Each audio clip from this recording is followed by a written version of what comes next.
Bonjour, je m'appelle Mbaye Diop, artiste plasticien. Je suis sur le vrai Mac avec Mamo Hits.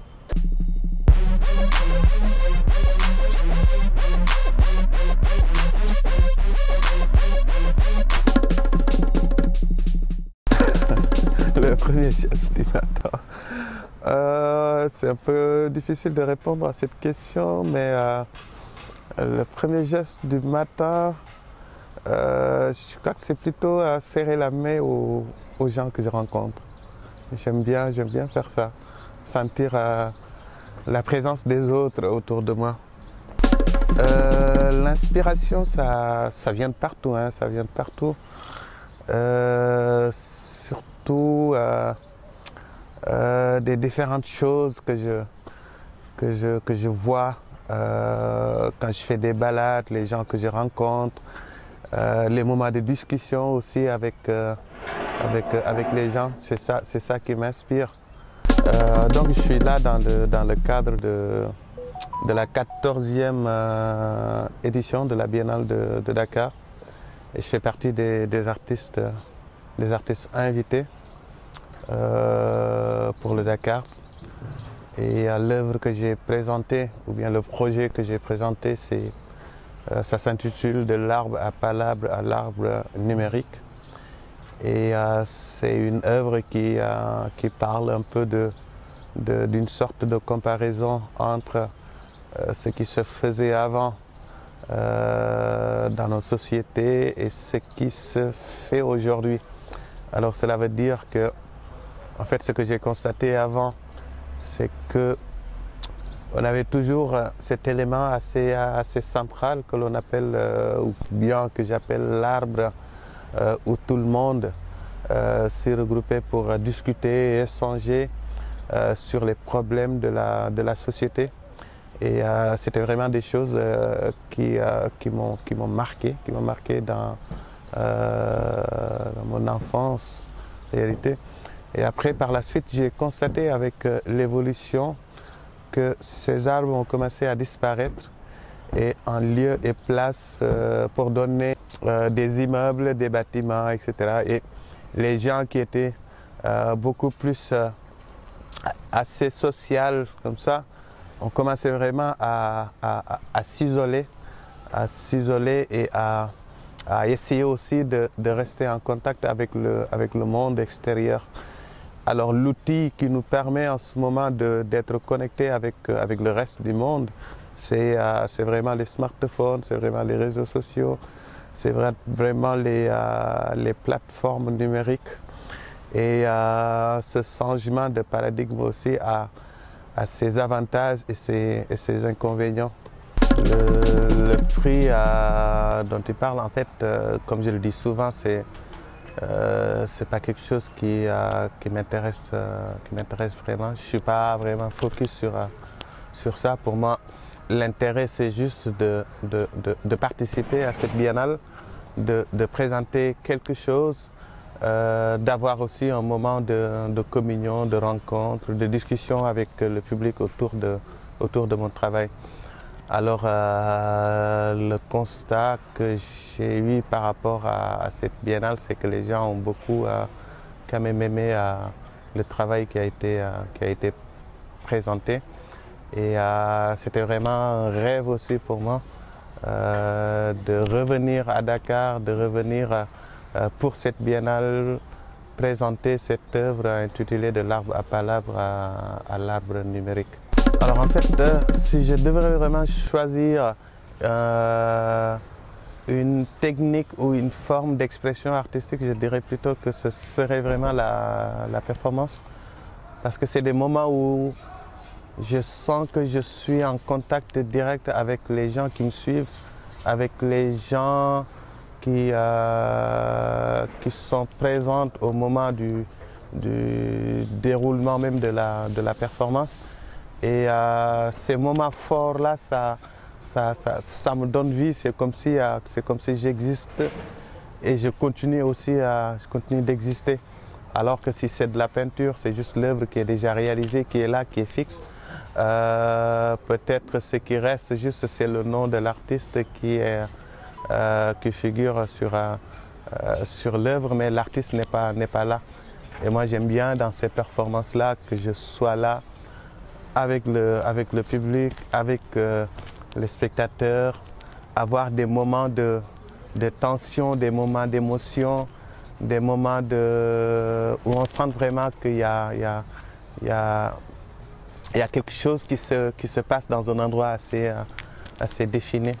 C'est pourquoi j'aime beaucoup la performance. Alors ça fait des années vraiment que je travaille sur ça, où je fais des interventions assez simples comme ça, des fois programmées, des fois non programmées, où je me lève le matin, j'ai envie par exemple de faire juste un geste et d'essayer d'attirer l'attention des gens par rapport à ce que je fais. Et après, c'est fini. C'est comme si, en fait, ça me soignait en quelque sorte. C'est comme si c'est une manière de soigner mon âme ou bien de se libérer. De se libérer, ouais. De se libérer. Pour une spécialité sénégalaise, je dirais plutôt le parfum. Et même si ça, à la base, je crois que ça ne vient pas du Sénégal, mais les gens aiment beaucoup mettre du parfum sur leur corps.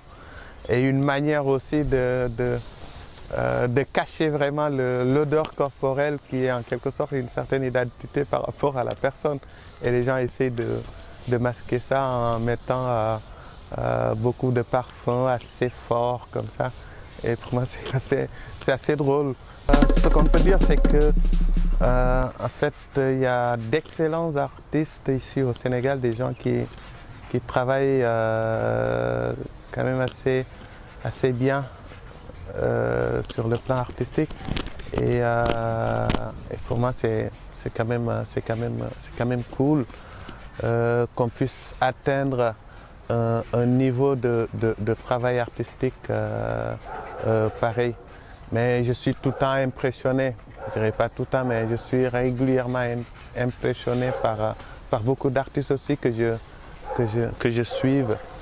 Et à chaque fois que je les vois ou bien à chaque fois que je vois leur production, je dis waouh, ça c'est vraiment fort, quoi. Sur l'île d'Angor, il y a 2 fresques que j'ai réalisées.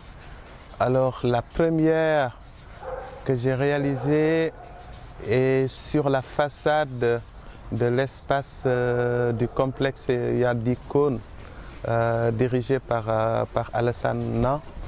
Alors quand je suis arrivé de la Suisse comme ça, il m'avait proposé, Alassane, Cheikha et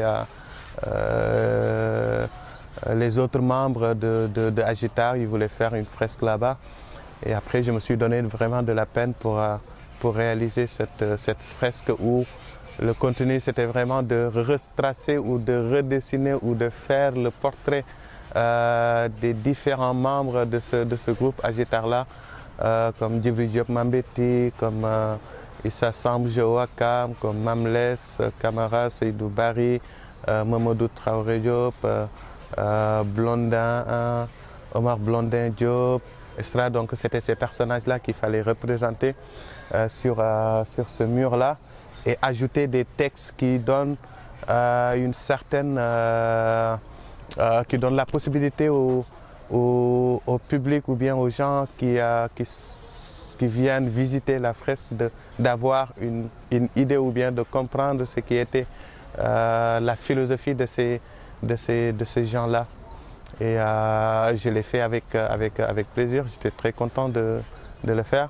Alors c'est après ce projet-là, c'est ce projet-là qui a donné suite à la deuxième fresque qui est réalisée sur le côté opposé de la Maison du Bonheur, qui était une commande aussi, si je peux le dire comme ça, qui n'a rien à voir avec l'autre fresque de Yad Ikon.